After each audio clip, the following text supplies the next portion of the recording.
नमस्कार दोस्तों, स्वागत है आप सभी का मेरे YouTube चैनल स्टेनो गुरु शिवा में। दोस्तों शुरू करते हैं आज की डिक्टेशन। संपादकीय गति लेखन संख्या 21।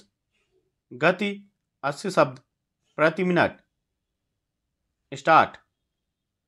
पिछले कुछ वर्षों में तस्करी का काला धंधा बहुत तेजी से बढ़ा है। इनमें घृणित और भयावह मानव अंग तस्करी की चर्चा सबसे ज़्यादा हुई है।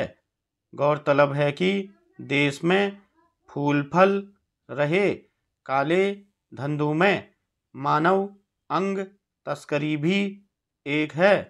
कड़े कानून होने के बावजूद मानव अंग तस्करी को रोका नहीं जा सका है, या यूं कहें रोकना असंभव जैसा हो गया है। यह धंधा अमूमन डॉक्टरों, नर्स, दलालों, पुलिस और तस्कर गिरोहों की मिलीभगत से होता है। ऐसे में सवाल उठता है कि क्या इसे रोक पाना संभव होगा। सामाजिक मसले पर काम करने वाले विचारकों का मानना है कि मानव अंग तस्करी रोकने के लिए मौत की सजा का प्रावधान होना चाहिए। कुछ वर्षों से देश में मानव अंगों की तस्करी सबसे मुनाफा देने वाला व्यवसाय का रूप ले रही है। इसका संजाल पूरे देश और विदेश में फैले होने की वजह से इसको खत्म करना किसी बड़ी चुनौती से कम नहीं। आए दिन राज्यों की पुलिस की अपराध शाखाएं अंतर्राष्ट्रीय गिरोहों का भंडाफोड़ करती रहती हैं। देश में चोरी छिपे, विश्वासघात कर और मजबूरी का फायदा उठाकर रोजाना पता नहीं कितनी घटनाएं होती हैं जो पुलिस रिकॉर्ड में नहीं होती। ऐसी घटनाओं को रोकना शासन के लिए सबसे बड़ी चुनौती है। जानकारों के अनुसार भारत में मानव अंगों की तस्करी पिछले 30 वर्षों में ज़्यादा तेजी से बढ़ी है।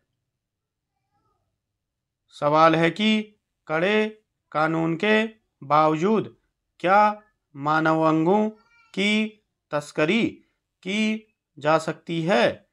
अमेरिका की सरकारी रिसर्च सर्विस के अनुसार मानव अंगों की तस्करी आमतौर पर ऐसी आपराधिक गतिविधियों को कहते हैं जिनमें अवैध तरीके से किसी जिंदा या मृत व्यक्ति से अंग निकाल लिए जाते हैं और फिर उसकी अवैध बिक्री और प्रत्यारोपण कर दिया जाता है।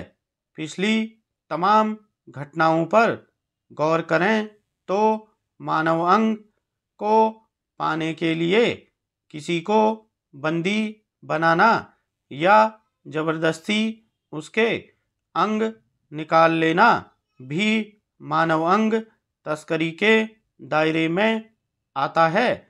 अंतर्राष्ट्रीय जानकारों के मुताबिक कानूनी दायरे से जब मानव अंगों की मांग पूरी नहीं होती तब मानव अंगों की तस्करी को बढ़ावा मिलता है, जिसमें आपराधिक तत्व भी शामिल हो जाते हैं। आर्थिक रूप से कमजोर देशों में मानव अंगों की तस्करी करना विकसित देशों की अपेक्षा ज़्यादा आसान है। इसकी वजह जागरूकता की कमी है। विकासशील देशों में जागरूकता की कमी तो है ही, गरीबी की वजह से धन के लालच में आकर गरीब लोग अंग तस्करों के झांसे में फंस जाते हैं। मानव अंगों की तस्करी आमतौर पर भ्रष्ट अधिकारियों और आपराधिक समूहों की सांठगांठ से होती है। बिचौलियों की भूमिका इसमें खास होती है। स्टॉप।